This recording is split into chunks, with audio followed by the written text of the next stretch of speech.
bienvenue sur ma chaîne et merci d'être de retour pour ce deuxième vlog. Si vous avez regardé ma dernière vidéo, vous savez que j'ai pris une grande décision. Reprendre ma santé en main après mon diagnostic de diabète de type 2. J'ai choisi d'entreprendre cette aventure avec une alimentation carnivore. Et cela, c'est dans l'espoir d'améliorer ma glycémie, de diminuer mon inflammation et surtout de retrouver une meilleure qualité de vie. Aujourd'hui, je vous emmène avec moi pendant une partie de ma semaine. Je vais vous montrer ce que je mange, comment je prépare mes repas et je vais aussi vous parler d'une décision importante que j'ai prise après plusieurs jours de réflexion. Alors, c'est parti!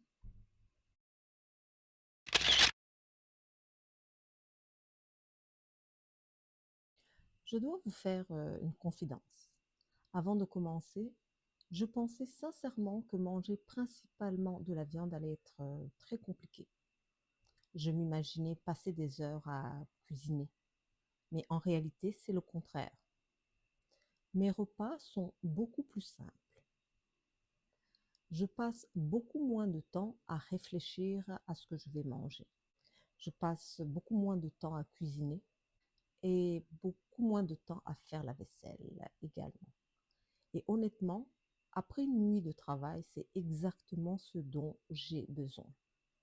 Cette simplicité m'aide énormément à rester concentrée sur mon objectif.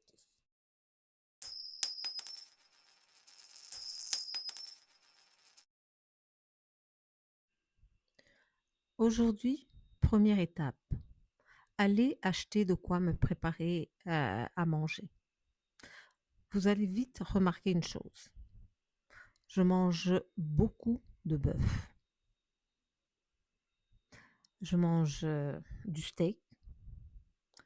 Je mange du bœuf haché. Je mange des œufs, bouillis ou en omelette. Et parfois quelques autres sortes de viande, comme le poulet ou même du poisson. Le bœuf est devenu la base de mon alimentation. Pourquoi? Eh bien, parce qu'il est rassasiant. Il est riche en protéines et surtout, il me permet de préparer rapidement un repas sans avoir à sortir une dizaine d'ingrédients. Pendant longtemps, je pensais qu'une alimentation saine devait être compliquée. Aujourd'hui, je découvre que la simplicité est parfois ce qui fonctionne le mieux.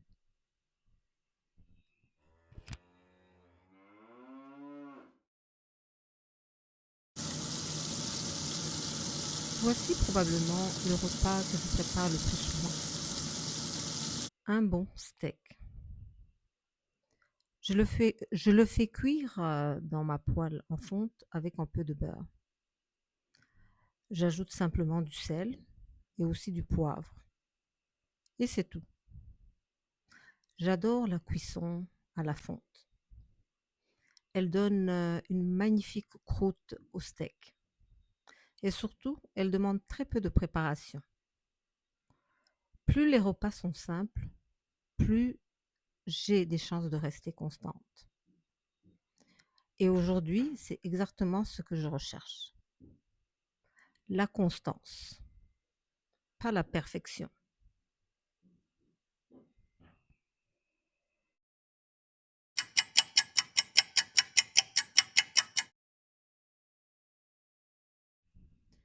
Depuis le début de cette aventure, je me suis rendu compte d'une chose.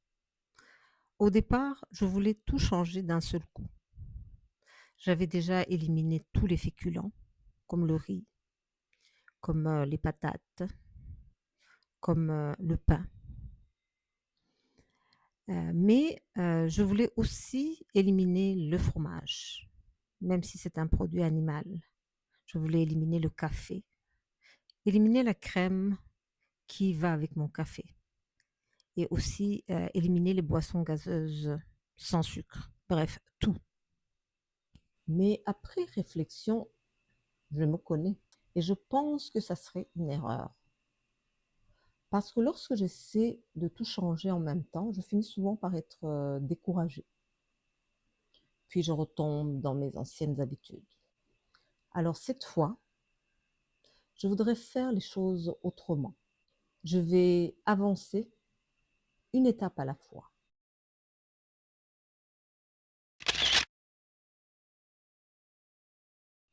J'ai donc décidé de commencer par ce qui me semble le plus réaliste. Pendant les 21 prochains jours, je vais éliminer complètement le fromage. Et je pense que celui-là ne sera pas trop difficile.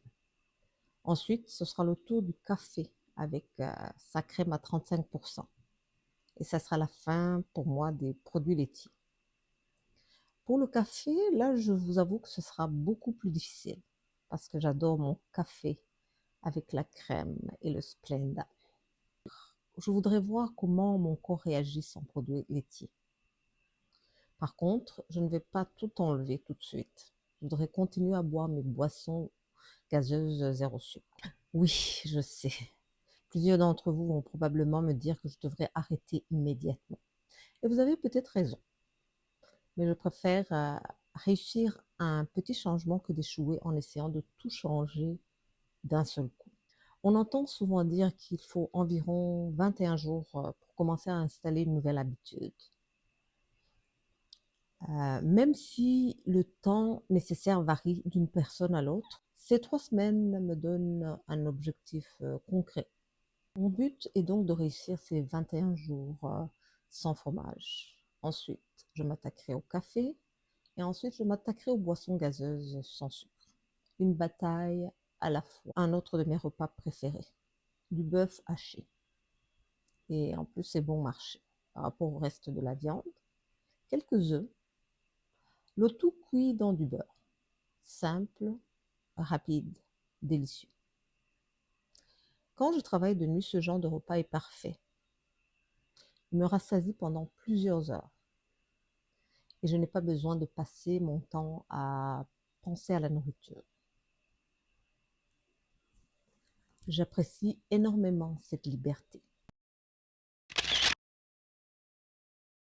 Une des choses qui me surprennent le plus souvent avec ce genre d'alimentation, c'est que je mange beaucoup moins souvent. Je ne compte pas les calories. Je ne pèse pas mes portions. J'essaie simplement de manger jusqu'à ce que je sois rassasiée. Puis, j'attends que la faim revienne. J'aime cette façon de manger. J'aime cette façon de faire. Elle me semble beaucoup plus naturelle.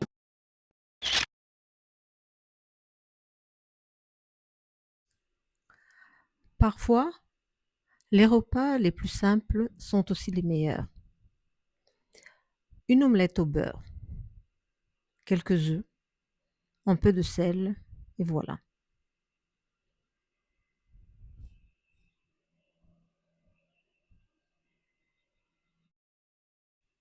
Quand on cherche toujours des recettes compliquées, on finit parfois par abandonner. Moi, je veux que cette alimentation soit facile à suivre pour moi. Parce que si c'est simple, j'ai beaucoup plus de chances de continuer.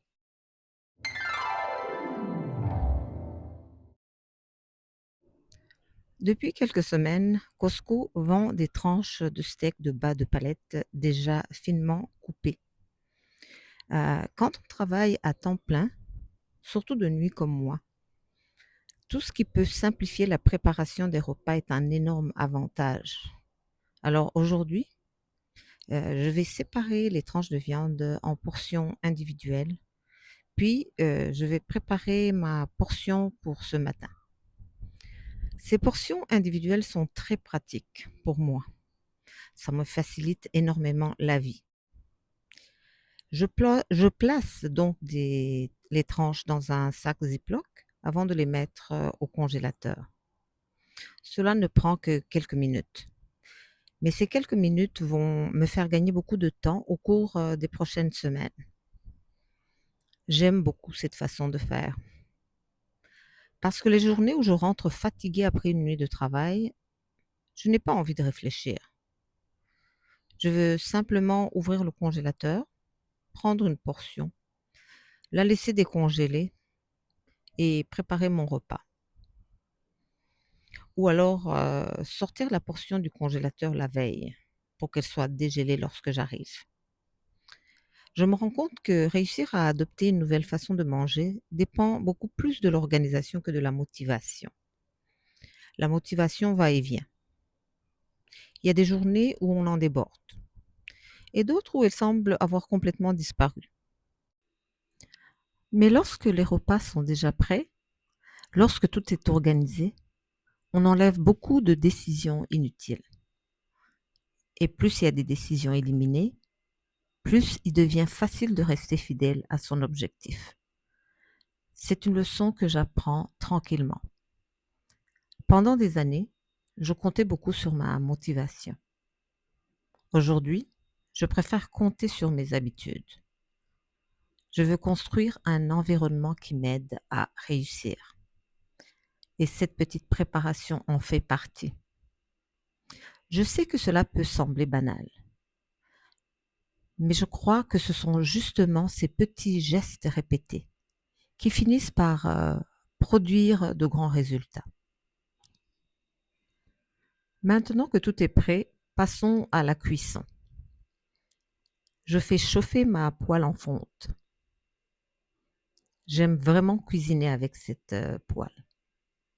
Elle retient très bien la chaleur et donne une belle coloration à la viande. J'attends quelques instants que la poêle soit bien chaude et j'ajoute du beurre. Puis j'y dépose les tranches du steak et voilà. Écoutez ce bruit. Pour moi, c'est le son d'un bon repas qui commence. Comme les tranches sont fines, elles cuisent très rapidement. Quelques minutes suffisent. Je les retourne une seule fois et j'ajoute simplement du sel et du poivre. Puis c'est tout.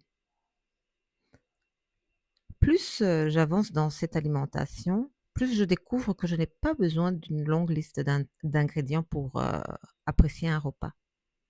La viande a déjà énormément de saveur et le beurre apporte une belle richesse. Et la cuisson à la fonte donne une croûte absolument délicieuse. Ce que j'aime aussi, c'est que je peux préparer ce repas en moins de 10 minutes. Quand je compare avec certaines recettes que je faisais auparavant, il fallait préparer les légumes, cuire le riz, faire une sauce, sortir plusieurs casseroles, puis tout nettoyer. Aujourd'hui, c'est beaucoup plus simple.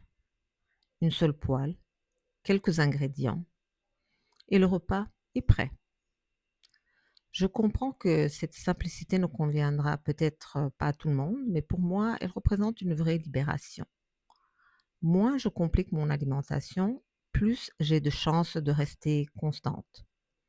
Et si vous avez regardé ma première vidéo, vous savez que c'est exactement ce qui m'a manqué pendant toutes ces années.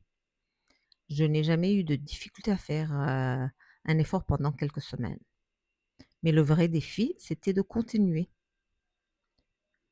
Aujourd'hui, je ne cherche plus à être parfaite. Je cherche simplement une façon de manger que je pourrais encore suivre dans 1 an, dans 5 ans, et je l'espère pour le reste de ma vie. Chaque fois que je prépare une portion comme celle-ci, je me rappelle pourquoi je fais tout cela.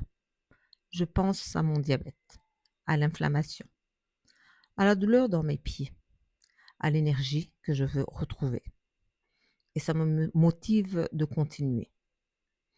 Je suis consciente que je n'aurai pas des résultats du jour au lendemain, mais chaque repas est une décision. Une décision d'investir dans ma santé, une décision de prendre soin de mon corps, une décision de ne plus remettre ma santé à plus tard. J'espère sincèrement que dans quelques mois, nous pourrons regarder ces images ensemble et constater tout le chemin parcouru. Et si vous êtes vous aussi en train de changer vos habitudes alimentaires, dites-moi dans les commentaires. Est-ce que vous préparez vos repas à l'avance? Est-ce que le meal prep vous aide à rester sur la bonne voie? J'aimerais beaucoup découvrir vos astuces. Peut-être qu'elles m'aideront elles aussi. à rester fidèle à mon objectif. Parce qu'au fond, ce n'est pas un steak à la fois qui change une vie. C'est le fait de répéter les bonnes habitudes encore et encore jusqu'à ce qu'elles deviennent une nouvelle façon de vivre.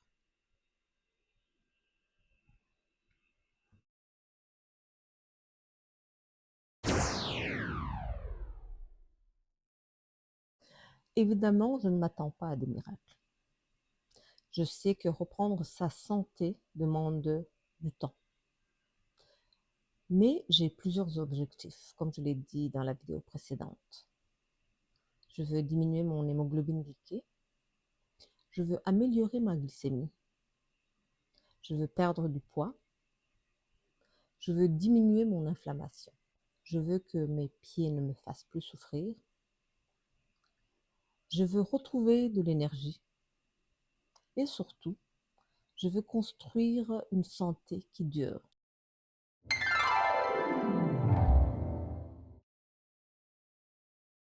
Au cours des prochaines semaines, je vais partager cette aventure avec vous sans filtre. Je vous montrerai mes repas, mes résultats, mes analyses de sang, mon évolution, mes réussites, mais aussi les journées les plus difficiles.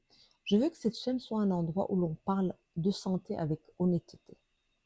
Pas de perfection, pas de faux semblants. Juste une femme qui essaie à plus de 50 ans de reprendre sa santé en main. Et si mon parcours peut encourager ne serait-ce qu'une seule personne à ne pas abandonner, alors cette chaîne aura atteint son objectif. Merci énormément d'avoir passé ce moment avec moi. Si vous avez aimé cette vidéo, n'oubliez pas de laisser un j'aime, de vous abonner à la chaîne et d'activer la cloche pour ne rien manquer de cette aventure. Et j'aimerais beaucoup connaître votre avis. Avez-vous déjà essayé de changer plusieurs habitudes en même temps? Est-ce que cela a fonctionné pour vous ou préférez-vous avancer une étape à la fois comme je vais essayer de le faire? Écrivez-moi dans les commentaires. J'adorerais vous lire et échanger avec vous. Merci encore d'être là. Prenez soin de vous. Que Dieu vous bénisse et on se retrouve la semaine prochaine.